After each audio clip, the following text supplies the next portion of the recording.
Алла тағала мұсылмандармен қақтығыста қамалға бекініп алған иудей қауымы жайында өзінің қасиетті Құран кәрімінде сөз қозғайды. Ол қауым қамалдарына бекініп алып, шықпаймын деп ойлайды. Дегенмен соңында амалдары таусылғандықтан қамалдан шығуға бекінеді. Бірақ қамалдан шықпастан алдын олар өз үйлерін қирата бастайды. Неге?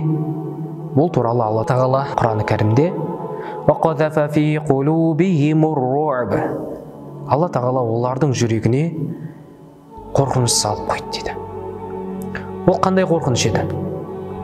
Олардың қорқынышы, егер мына дүние мұсылмандарға берілсе, мұсылмандар күшейіп кетеді.